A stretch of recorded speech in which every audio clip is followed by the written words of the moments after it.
दरवाजे के उस पार गांव के बाहर एक पुराना घर था। इतना पुराना कि लोग उसका नाम लेने से भी कतराते थे। कहते थे उस घर में रात के बाद समय नहीं चलता। राहुल इन बातों पर हंसता था। शहर से आया था, पढ़ा लिखा, तर्क में विश्वास करने वाला। उसे उसी घर में रहना पड़ा क्योंकि गांव में वही अकेला मकान खाली था। पहली रात सब कुछ सामान्य था। हवा चल रही थी, खिड़कियां चरमराती थीं। राहुल ने सोचा पुराना घर है, आवाजें तो होंगी ही। लेकिन ठीक रात 2:17 बजे उसकी नींद खुल गई। किसी के चलने की आवाज आ रही थी। धीरे घसीटते हुए कदम। राहुल उठकर बैठ गया। कमरे में कोई नहीं था। फिर आवाज आई, ठक ठक ठक। दरवाजे पर। राहुल ने दरवाजा खोला। बाहर कुछ नहीं, बस वही लंबा गलियारा और अंधेरा, ऐसा अंधेरा जो रोशनी को निगल रहा हो।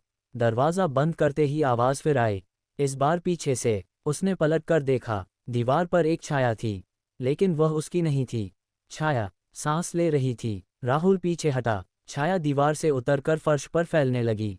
और तभी एक फुसफुसाती आवाज, तुम भी सुन सकते हो न। राहुल चीखना चाहता था, पर गला जैसे किसी ने दबा दिया हो। अगली सुबह उसे सब सपना लगा, लेकिन आईने में उसकी गर्दन पर उंगलियों के निशान थे।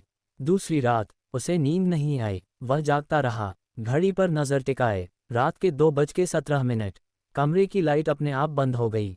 अब आवाजें दीवारों से आने लगीं, जैसे कोई अंदर से खरोंच रहा हो। फिर एक हंसी, बिल्कुल कान के पास। राहुल ने पलटकर देखा। उसके बिस्तर पर वही बैठी थी। चेहरा आधा जला हुआ, आंखें खाली, गहरे गड्ढे। उसके होंठ हिले, तुम देर से आए हो, हम तुम्हारा इंतजार कर रहे थे।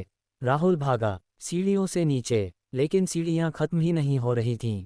वह दौड़ता रहा, गिरता रहा। अचानक वह एक कमरे में पहुंचा।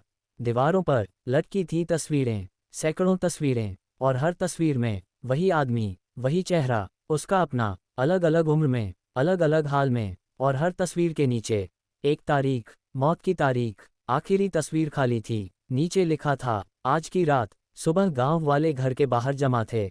दरवाजा अंदर से बंद था। पुलिस आई, दरवाजा तोड़ा गया। अंदर राहुल की लाश पड़ी थी, आंखें खुली, मुंह डर से फैला हुआ। पोस्टमार्टम रिपोर्ट में लिखा था, मौत का कारण अत्यधिक डर। लेकिन असली डर तब फैला जब उसी रात घर के ऊपरी कमरे की खिड़की में राहुल खड़ा दिखाई दिया, हंसते हुए और किसी से फुसफुसाता हुआ, अब तुम मेरी जगह लोगे उस घर में आज भी। रात 2:17 दरवाज़ा अपने आप खुलता है, और अगर कोई आवाज़ दे तो कभी जवाब मत देना, क्योंकि दरवाजे के उस पार अब तुम हो सकते हो।